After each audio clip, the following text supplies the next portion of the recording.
Hello, and welcome to AIM International's preparatory tutorials for the Information Certification exam. I'm Steve Weissman, Principal Consultant at Holly Group and a certified AIM training instructor in the realm of content, process, and information management. I'll be your guide as we review the exam's major domains of expertise, and I'll tell you all you need to know to earn that passing grade. Today's subject is change management, a key part of the special certification, which AIM created to support you as you solve your organization's existing information-related problems and plan for its future. For 60 years, AIM has been the leading nonprofit association, helping users understand how to best manage documents, content, records, and business processes. This module is part of the Plan and Implement knowledge domain, one of 6 in the certification program.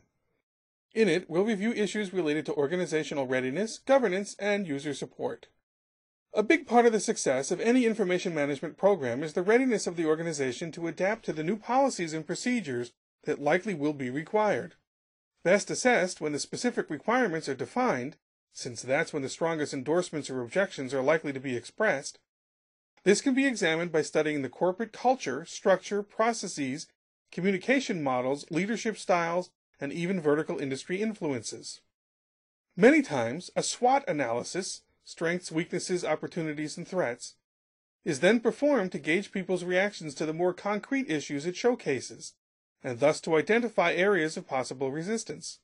This is especially important to do, perhaps in simplified fashion, when working with end users, since the impact of the new system on them, and their response to it, will be central to its ultimate effectiveness. The state of your organization's governance practices is another factor that can affect the ability to manage change, since good governance boils down to consistent and considered control, and control is something not many people are comfortable with changing or relinquishing. Governance is a culture of accountability to which employees at all levels, senior execs, business unit managers, end users, and IT records and legal staff, must be committed. Otherwise, the best technology and the most well-considered guidelines will mean little, and operational standardization and compliance both will go out the window. Achieving governance requires the establishment of an organizational structure to guide, oversee, and arbitrate the process, hopefully with better discipline than exhibited by the committee in this cartoon. Populated with representatives from all walks of organizational life, the list of responsibilities is long and generally includes the following: establishing policies and standards, including implementation methodologies, development platforms, and integration protocols so everything works together the way they're supposed to.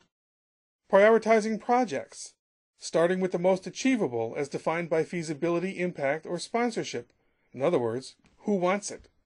Enforcing rules and providing a conduit to executive authority for final judgment. Maintaining best practices through shared vocabularies and standard operating procedures. Establishing a measure and improve mindset by capturing metrics and analyzing query logs and click trails to identify areas needing enlargement. And integrating the handling of taxonomy, metadata, user interfaces, and search to ensure they all work together for usability, compliance, and proper tagging to facilitate automation. Good governance requires that all these tasks be undertaken and in an organized way. It won't all happen overnight, though, so breaking it into smaller pieces, and perhaps assigning those pieces to smaller subcommittees, is not a bad way to go. Since even the best-laid plans can go awry at times, it's critical to build troubleshooting resources into the plan so people running into snags have a readily identifiable, confidence-inspiring route to follow when seeking solutions. These resources should exist on both the business and technology sides of the house, since issues are likely to crop up in both areas. Business issues may include the likes of not understanding a new process, having to follow updated compliance procedures, or utilizing new metadata tags. Technology issues, on the other hand, may include the likes of interface confusion, like where do I go to find X, search mechanisms and terms, especially if there's a new taxonomy in use, permission management, or even out-and-out software debugging. In-person training and online resources can serve well as minimizers of and guideposts to solving problems. But there's no substitute for a support or help desk when it comes to digging deep or rapid response. A typical help desk provides the users a single point of contact to receive help on various information technology issues. It typically manages its requests via help desk software, such as an issue tracking system that allows them to track user requests with a unique number. Extensive knowledge of the system and easy and friendly interaction with users are the twin keys to boosting people's comfort with something new, and thus fostering their willingness to change. The benefits work in two directions, though, as the regular communication with users allows the help desk to monitor the environment and anticipate possibly disruptive issues, ranging from the highly technical to simple preferences and satisfaction. This kind of information is invaluable in terms of avoiding surprises, and embedding the responses in the online help materials can result in fewer calls to the desk and thus lower support costs. Running a help desk generally involves three main levels of support: one by phone, one in person, and one for especially thorny issues related to specific products or custom applications. Although every situation is different, there are at least 4 touchstones for achieving maximum efficiency and effectiveness. First, designate and adhere to all the support levels, and staff them appropriately. Assign individuals with less training and expertise to the lower levels, and those with more to higher levels.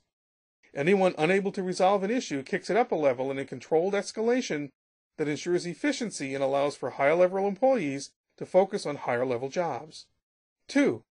Establish a workflow that enters the problem into the help desk software when it first comes in and assigns it to a member of the support staff and makes clear who's responsible for ensuring the problem is satisfactorily resolved. 3. Track all issues, even if they're fixed quickly. Careful timestamping and tracking helps technicians take care of issues in a timely manner, and charting which machines and which people are having the same problem can highlight a possibly defective device or employees who may need more training. And last, provide constant training and support for help desk staff, who need to know every inch of both the help desk software and the information solutions in their care. This module has reviewed issues related to organizational readiness, governance, and user support. Having completed it, you may next wish to have a look at the module on enterprise search. The material you have just reviewed is part of a broader program of study that prepares you to take the Information Certification exam. This proctored test consists of 100 multiple-choice questions and is delivered electronically by Prometric. You'll have 2 hours to complete it, and upon passing, you'll earn a professional certification that's valid for 3 years. For more information, please visit www.aim.org/certification. Thank you.